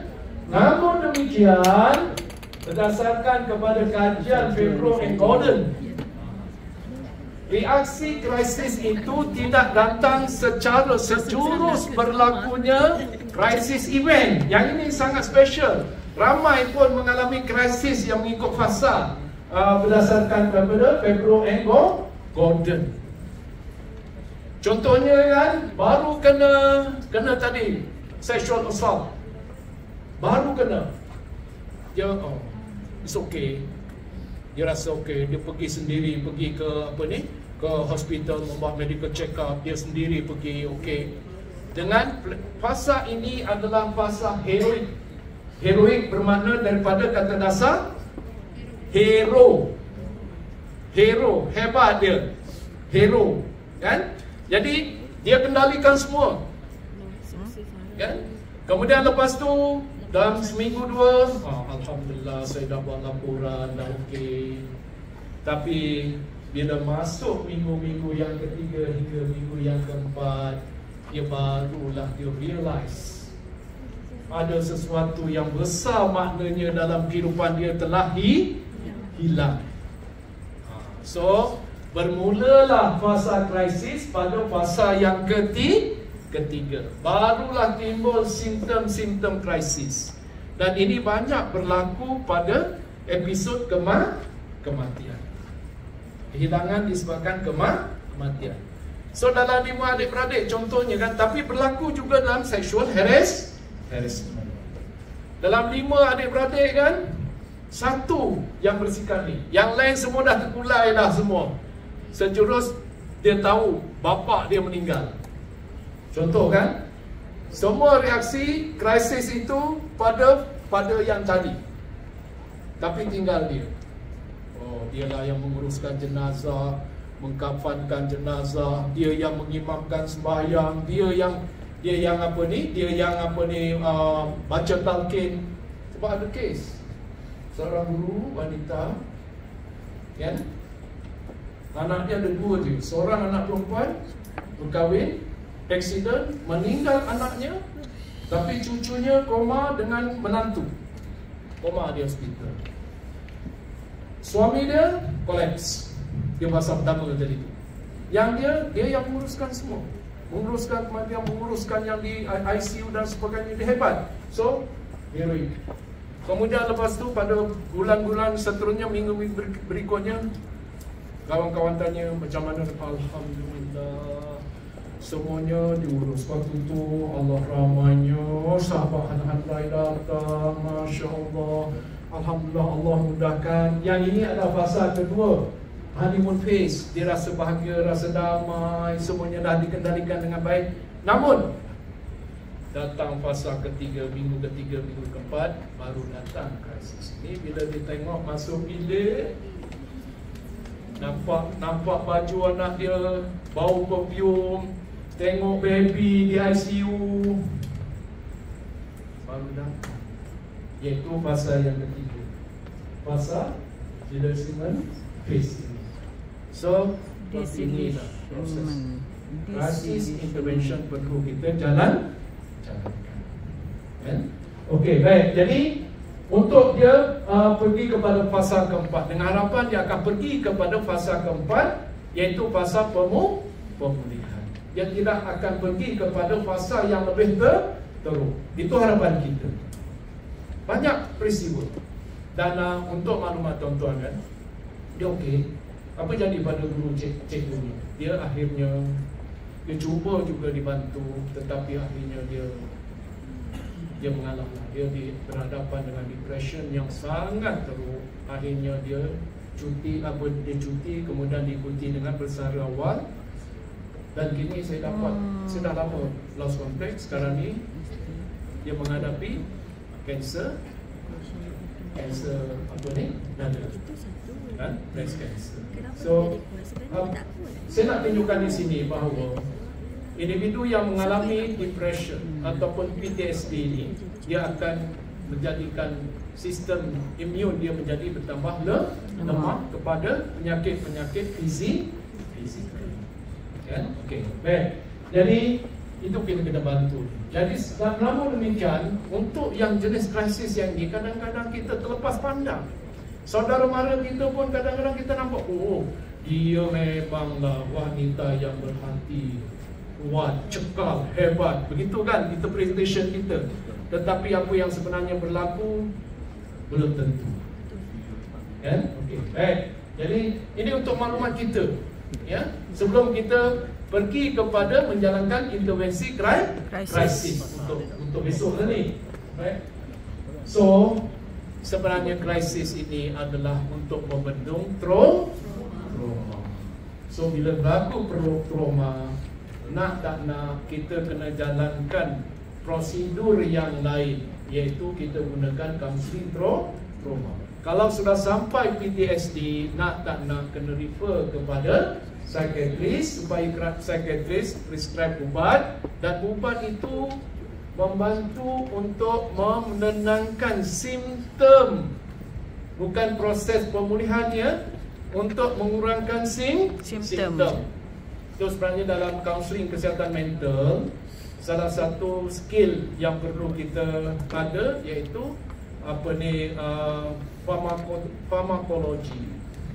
Ya, farmakologi ni sebenarnya kita tahu ubat-ubat sikit-sikit ubat tujuan untuk apa? Supaya nanti kan bila treatment doktor bagi ubat, dia ada kesan sampingan ubat dengan kesan mental health dia. Which one? Yang itu kaunselor kena tahu. Tapi kita belum sampai ke situ kan, ya. Jadi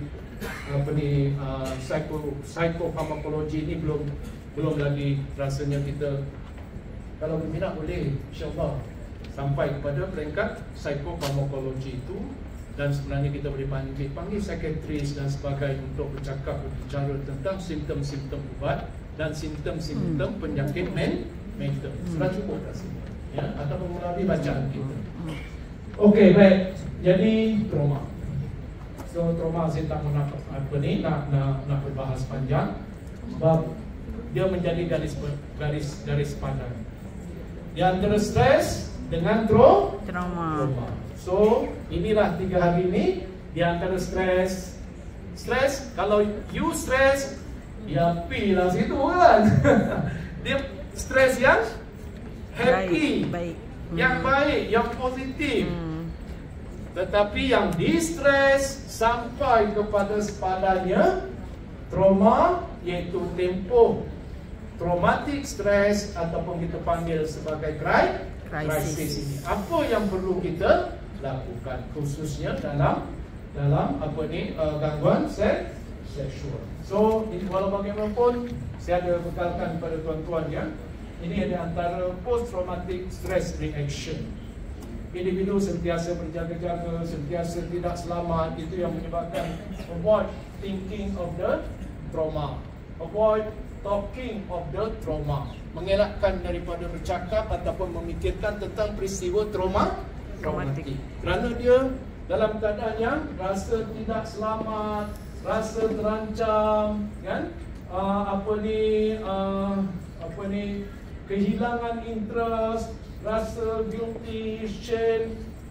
Ini terutamanya yang berhadapan dengan isu-isu yang melibatkan gangguan seksual ni. Sebab dia shame dan juga dia rasa malu dan dia rasa bersalah, guilt and shame, kan? Okay, yang sangat tinggi, ya.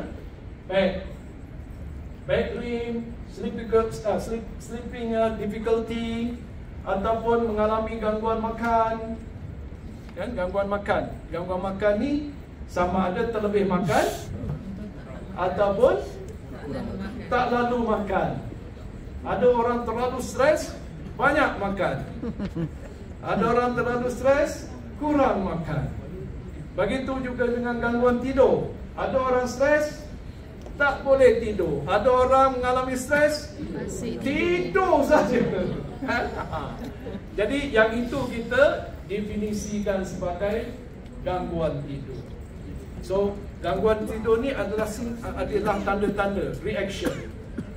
Itu sebabnya kan kalau kaunselor kan biasanya lah, kalau katakan ada klien, saya tak ada apa, cuma baby tak boleh tidur, susah. Sebelumnya sebenarnya cik Sifas itu suami tak cukup batal sebenarnya, terutamanya kalau kalau penat tidur terus. Jadi susah. Sepanjang malam mereka ni dia menjawab selagi berjawab sembang tentang tak boleh tidur, mungkin ada sesuatu yang dalam tempoh 2-3 hari ataupun 2-3 minggu ni yang menyebabkan positif. Boleh kongsikan? Maksudnya kita meneroka traumatic event ataupun apa? Crisis event. Jadi sebenarnya dia kena cara tau. Cara kita cuba untuk menyimpulkan, kan. Tak apa, besok kita buat role play semua. Besok saya tak akan cerita banyak fakta. Terus kita duduk, saya terus akan apply semua. Dalam 6 step itu pun ataupun PFA itu pun saya akan gunakan aplikasi nota sebagai panduan. Cikgu-cikgu, puan-puan semua, tuan-tuan boleh baca, kan? tetapi saya perlu untuk buat secara praktikal. Jadi untuk esok boleh saya discuss dengan ni. Untuk besok kita akan mulakan dengan assessment, pentafsiran krisis dengan triage assessment system TAS. Itu PM Dr. Samsia akan membincangkannya. Itu pun dalam bentuk, dan dalam masa yang sama dia bawa juga kemahiran dalam membuat assessment. Kemudian sepatutnya diikuti dengan kombinasi PFA, Psychological First Aid, dan kita bagi dua, dan juga 6-step model, kan? 6-step model of crisis intervention sekali kan? Kemudian petangnya barulah counselling trauma. Sebab counselling trauma ni sebenarnya penting. Secara tak langsung, kadang-kadang peristiwa traumatik itu sudah berlaku, tetapi kita tak perasan. Kalau dia lebih daripada 3 bulan, 4 bulan, 5 bulan, itu adalah kes trauma. Kadang-kadang kita kena jalankan crisis intervention dulu. Contohnya macam yang wanita yang dia berjumpa dengan seorang lelaki yang menyerupai hampir sama. So, fasa pertama intervensi crisis intervention. Dan kemudian fasa seterusnya counselling trauma. Begitu juga dengan klien yang ada mengalami HIV positif. Crisis intervention, dan terlebih dahulu 6-step model, yang itu saya apply betul-betul 6-step model. Yang untuk yang wanita trauma tu tadi gunakan PFA, diikuti dengan counselling trauma. Untuk yang untuk yang HIV positif, crisis intervention 6-step model dengan counselling crisis. Counselling crisis ini kita gunakan model Roberts, 5-step model of Roberts, ya. Baik, jadi tak semuanya bergantung kepada proses assessment, ya. Jadi ini dia post traumatic stress reaction. Sikit lagi. So ini model assessment, crisis intervention and trauma treatment model, ACT model, yang bermula dengan pentafsiran krisis untuk kita mengukur setakat mana reaksi krisis yang ada pada klien. Kemudian kalau perlu kita jalankan first order intervention, iaitu dengan menggunakan first aid untuk keperluan dia. First aid ni adalah first order of intervention, yang antara hidup dan mati, kan?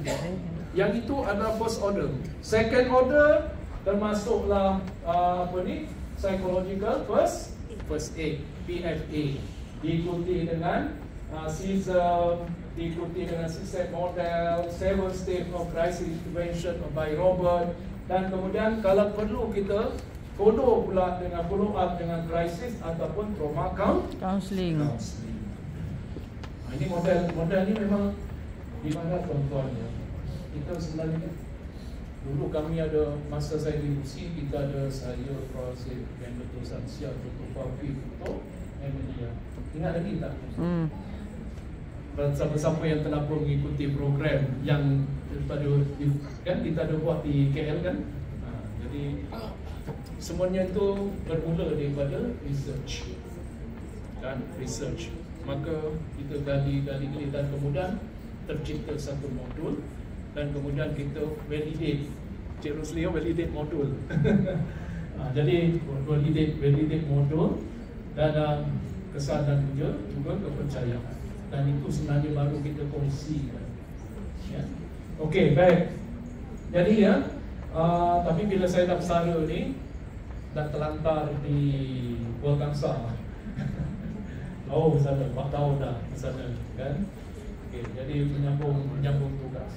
So, diteruskan juga, dan insyaAllah sampai bulan 6 ni kontrak berakhir. Rasanya saya tak nak sambung lagi, tak mau nak sambung lagi, nak menjalani kehidupan normal. Tetapi kalau dipanggil sesekali boleh juga kan. Jadi tak ada masalah, insyaAllah ya.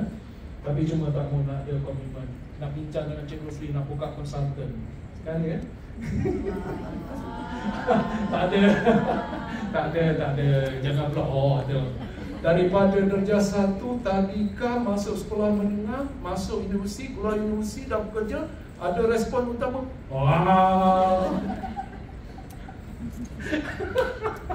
Sama cara respon tu kan. Okey, baik.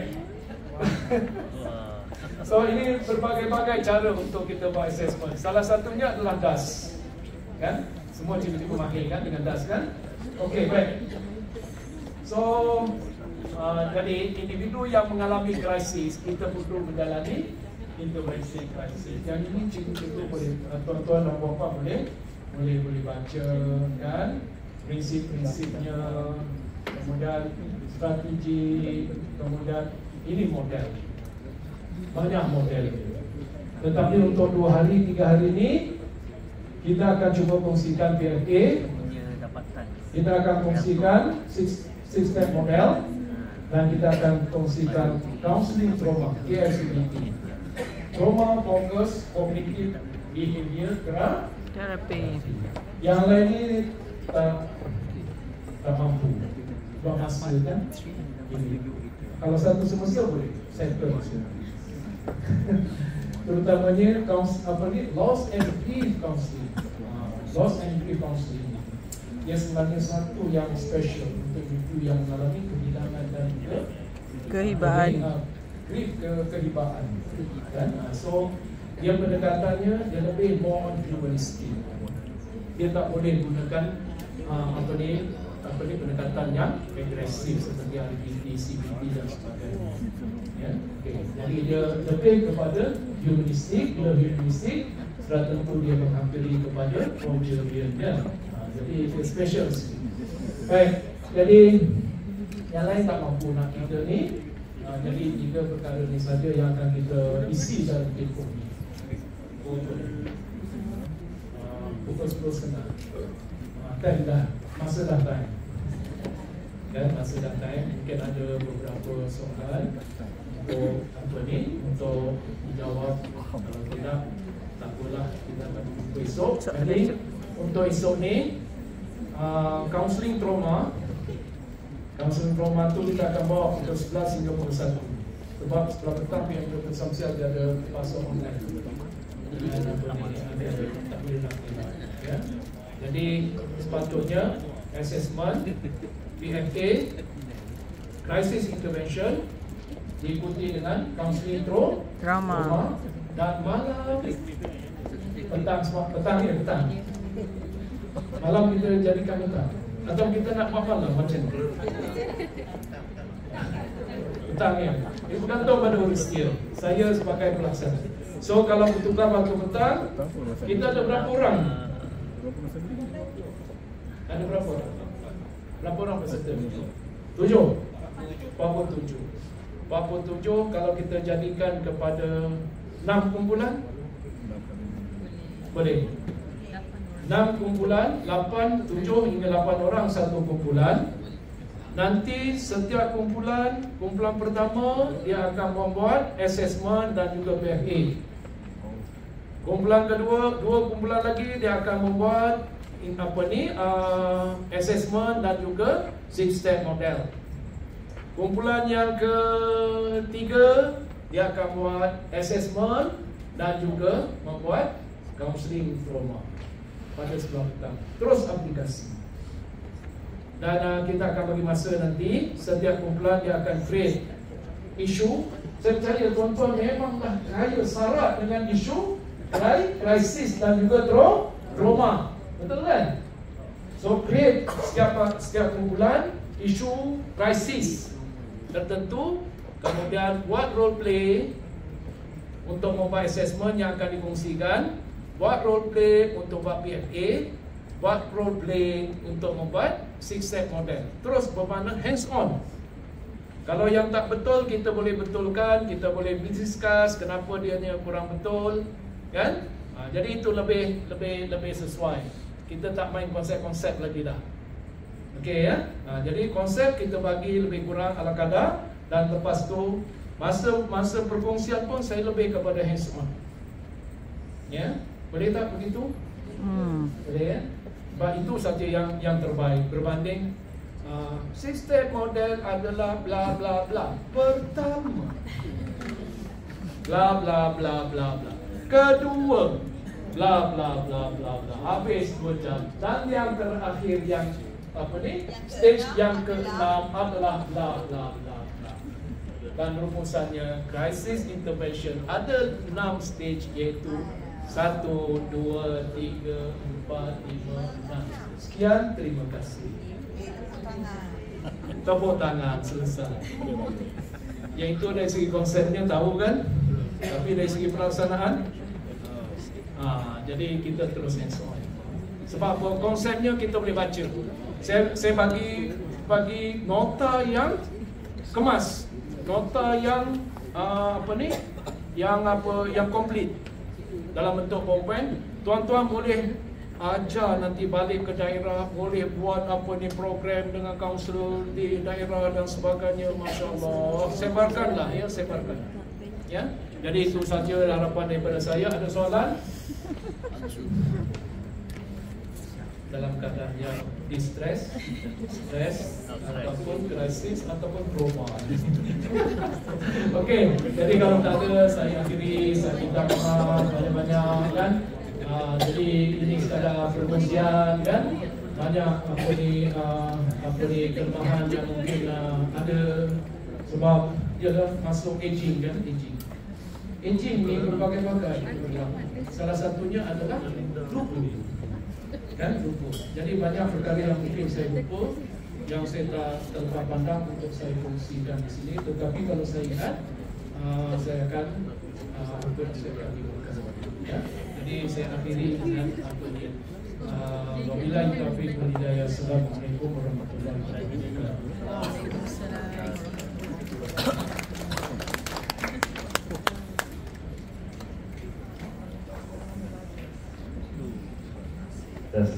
Okay, terima kasih diucapkan kepada Profesor Dr. Muhammad Nasir Istaman atas perkongsian berkaitan dengan trauma tadi. Sejuk ke tuan-tuan puan? Sejuk. Sebab ada yang sayang nak keluar, dia suka pergi minum. Kalau sejuk pergilah minum sekejap kan. Sayang nak tinggal sekejap kan. Saya nak berhubung dengan teknik.